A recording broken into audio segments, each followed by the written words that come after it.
Assalomu alaykum Infazi YouTube kanali ko'rishlari Aravan rayonida Sassiq O'nkul uchastkasida 5 sotik maydoni bo'lgan 2 qavatli yangi qurilgan uy sotiladi. Uyimiz gazoblokdan qurilgan. Hozir tashqarini sizlarga avval obzor qilib ko'rsatib o'tamiz, keyin ichkarilarni kirib alohida har bir xonalarini ko'rsatib o'tamiz. Uyda chegarasi mana shu hovuzdan, ya'ni uyning orqa tomonidan boshlanadi. 10 tonnalik hovuz. Mana chegarasi mana bu uyning orqa tomoni. Bu uyda mana bu tomondan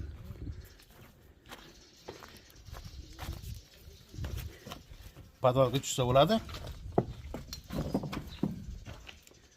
Mana shu podval. Ko'rib turganlaridek balkalari juda ham yaqin qo'yilgan. Bu degani uyda mustahkam qurilganiga dalolat beradi. Tomondagi chegarasi aytib o'tganimizdek, mana hovuzda mana bu tomondan boshlab mana shu turgan toshgacha. Bu tomondagi chegarasi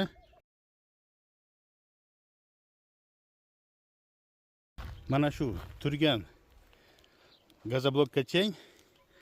Bu tomon esa mana uyda orqa tomondan mana bu burchakkacha keladi.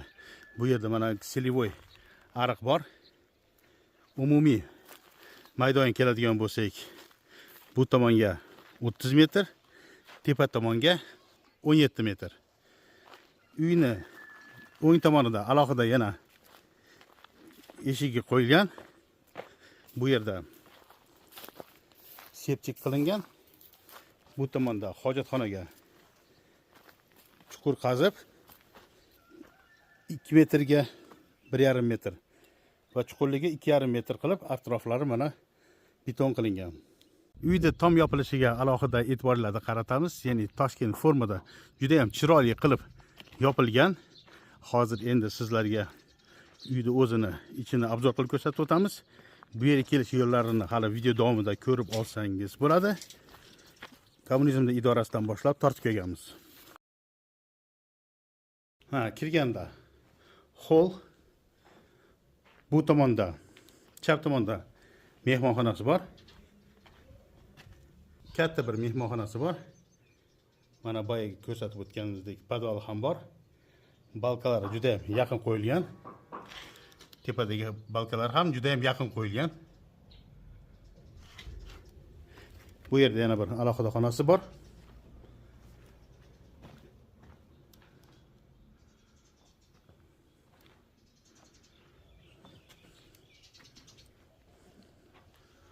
Bu tomonda mana bu uzun xona. Aslida bu bir xonaga emas, ikki xonaga moslashgan. Bu yerda yengil konstruksiya bilan gipsa karton bilan to'sish maqsadida qilingan. Mana bu joyda yana alohida boya ko'rsatib o'tganimizdek tashqariga chiqsa bo'ladi. Bu yerda septik, bu yerda hojatxona.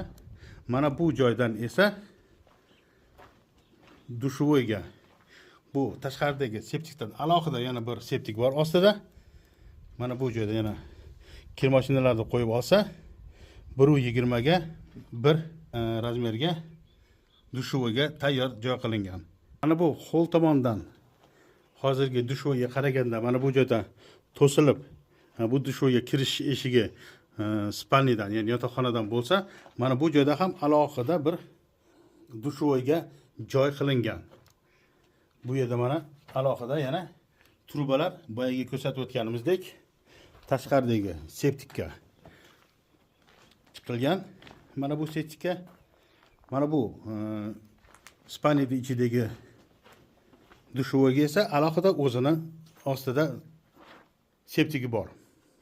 Endi esa sizlarga ikkinchi qavatni obzor qilib ko'rsatib o'tamiz. Mana ko'rib turganlaridek juda ham chiroyli qilib figurniy lestnitsalar qo'yilgan ekan.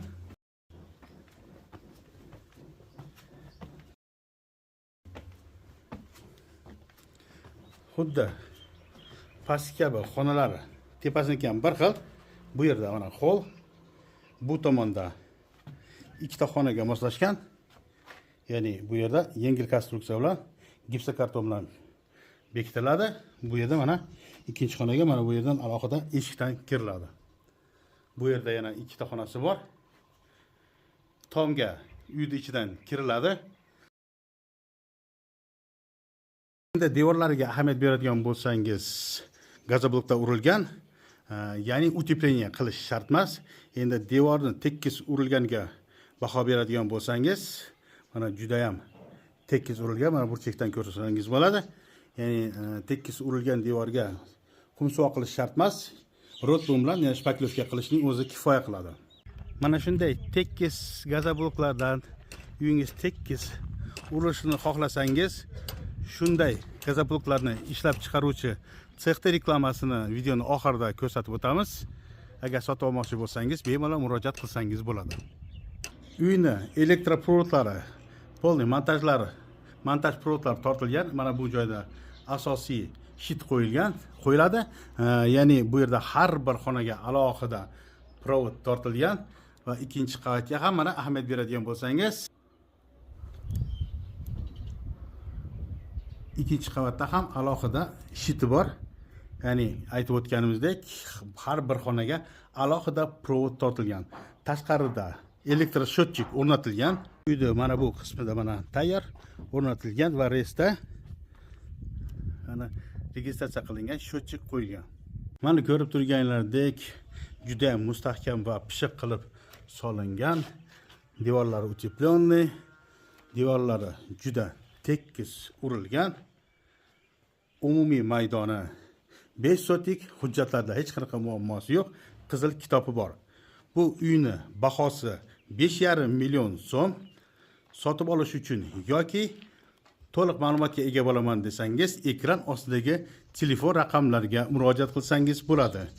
Endi bo'lsa video davomida bu yerga kelish yo'llarini ko'rib olsangiz bo'ladi.